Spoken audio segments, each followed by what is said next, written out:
What's going on, everybody? Ty here at Rocky Mountain ATV, here to talk to you about my Husqvarna FC450. But before we get into the bike, to introduce myself a little bit, where I work at Rocky, I am a product developer here, so I work with sourcing in a lot of our in-house brand products. I have an absolute blast doing it. So getting back to the bike, this is a 2024 Rockstar Edition, so it has all of the bells and whistles you could ever ask for. And on top of that, it does have the 2025 frame. So with these revisions, you're actually getting a little bit more compliance out of the frame and less rigidness, and it's definitely well appreciated. But going on to the goodies of the bike, we'll kind of go from tip to tail, top to bottom on everything that's included. And then after the fact, we'll talk about some of the things I additionally added to the bike. So starting at the front, we have the GPS unit as well as the connectivity unit. These are awesome little devices that track data when riding around the track. And on top of that, I can actually change the characteristics of the bike itself. So being able to see my corner entry speed, my exit speed, what gear I'm in, what RPM level I'm in, can really help me understand where I'm gaining speed in the track and where I'm possibly losing speed in the track. And on top of that, the connectivity unit is awesome in getting that throttle response that I want, maybe less engine braking, and even the quick shift features is super nice. On top, we have Pro Taper Evo handlebars in the Husqvarna Bend with the Billet Racing split triple clamps, which is really nice. Then we have the Guts Racing seat cover, which is probably the tackiest seat on the market and one of my favorites. However, you are forewarned that this will give you monkey butt over an extended period of time. Next, we have the suspension, and not a lot of people know this about the factory edition bikes, but they actually have the full length suspension typically seen on the Gas and KTM bikes. And on top of that, a little bit more insight, the factory bikes actually have the exact same valving setup. Then we have the billet aluminum clutch cover. This is a nice little addition because a lot of you guys that have your standard clutch covers will know the coating fades out super quickly. So having this, you're not gonna have to worry about fading. And on top of that, having the Husqvarna logo and the Recluse logo is a nice little touch. Next, we have the FMF 4.1 titanium exhaust. This is definitely the eye candy of the bike. I really enjoy it. And on top of that, it has a great addition to the mid-range power to the bike. And with the insert in, it still has fantastic bottom. Next, we're gonna talk about the wheels. You have the black on black hub, spokes, and nipples on your XL Takasago rims. This is nothing of an eye-catching set of wheels, but when you take a second to actually look at it, I think it really ties in the entire bike. Mounted up to these wheels, you have the Dunlop MX34 tires. I think these are the best, kind of the staple of the entire tire market, and I really enjoy them.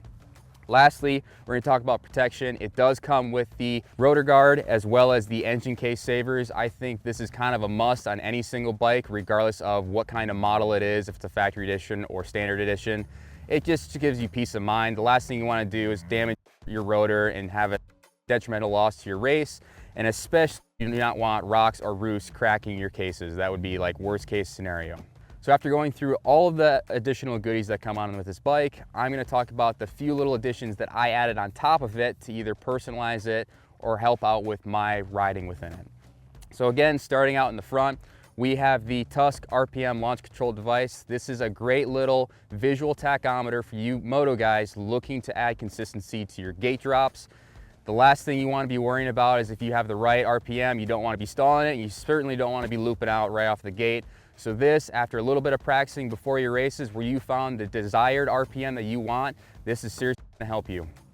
Next, up top, we have the ODI full waffles, which is something a little different. I'm typically a lock-on guy, but I wanted to try the softer material and the full waffle for added grip. And then on the throttle side, I have a ODI Fusion aluminum throttle tube. So it's buttery smooth. You really can't ask for much more. Next, we have the Tusk carbon registration wrap. And for you guys that like to mess with your suspension, you're constantly doing revalve work, or honestly, a lot of you people need to be doing more maintenance, no more than 20 hours on your suspension. Don't be going past that.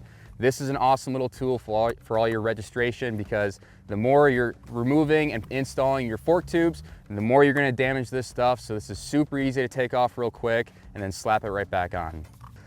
Next, which is something a little bit more unique to my bike, is I have full KYBs in this bike. And the biggest change that I wanted to do is get away from the stock free pistons. They're made out of a plasticky polymer material, and especially on the older models, they don't come with a weep hole, which ends up creating failures. You're gonna have cracks or you're gonna have these completely shatter. So the first thing I did was replace it with the Tusk free piston, which is a billet aluminum design. On top of that, it has a windowed feature, so you're gonna have a little bit more plushness on the initial part of the stroke. But the big factor to this is it's billet aluminum, so there's no more worries about cracking or damaging of the free piston. Next, we have the Tusk separate start-stop switch assembly. This, in my opinion, is a nice little feature because although KTM on paper had a great idea of having their start and stop switch on the exact same little assembly, in practicality, they kind of dropped the ball. Not only is the buttons really hard to push in, and they don't have a very positive feeling, but in a high stress scenario, maybe you tip the bike over and you're trying to start it back up, those buttons are so close together and you may not be looking at them directly, so it just doesn't work out as well. So I went with the separate functioning of these, which is kind of more the original style. Not only do the buttons have a very positive feel to them, but if you look at the factory race teams, a lot of them are reverting right back to this. And if they're doing it, it's probably not a bad idea. All right, wrapping up towards the rear end, we have a Dirt Trick Sprocket with a primary drive race chain. Now I prefer the race chain over an O-ring or X-ring because I'm washing my bikes constantly. I'm constantly lubing them right back up, so I don't necessarily need the function of an O-ring or X-ring. But the Dirt Tricks rear sprocket is something that I really was excited to add onto this bike. Chase was convincing me to put this thing on the bike because I originally liked the aluminum style, but going through front sprocket, rear sprocket, and chain over and over and over again can get a little pricey. And I've seen Chase go through multiple front sprockets and chains, but still have the exact same rear sprocket. So I went ahead and added it, and the black gunmetal finish really ties in well with the all black wheel set as well. Next, I have the Tusk stepless ear clamps. These are an awesome little feature that not many people think about, but the standard radiator hose clamps with the worm gears, although it is very rare that they're gonna get hit, if they get hit by rock or roost, most likely those worm gears are gonna come undone and then you're gonna lose the clamp completely, which means you're gonna lose coolant and possibly have an engine failure. So with these, it completely eliminates that with the crimp style to it that has locking tabs, which means that once you crimp them on, they're not going anywhere. So this is a nice little safety, peace of mind added to the bike.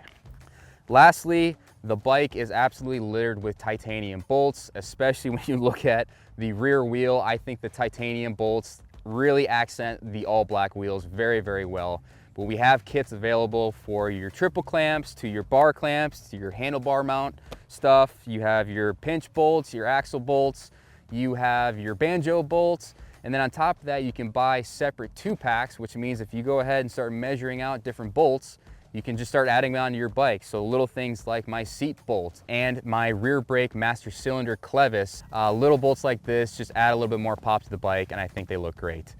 Then we have the Fast Company rear brake return spring. Now for me personally, about 1.5 years ago, I ran out of talent, cased a jump really bad, and broke both my ankles. So specifically in my right ankle, I have a lot of hardware, so I have a hard time moving. I have to put a lot of force into moving my foot and pointing my toe down. So having this rear brake return spring is super nice in my opinion because it adds a little bit more of a progressive feel, and it helps me because I already have to be more forceful in my foot movement. This kind of balances it out. So this is a nice little feature. All right, that wraps up my Husqvarna FC450. I hope you guys liked the additions I added to this already fantastic bike. If you liked the video, hit the like button, subscribe to our channel for all kinds of videos such as this, how-to videos, and our adventure bike. Otherwise, I'll see you guys later, and I'm gonna go have fun on the Mesquite MX track.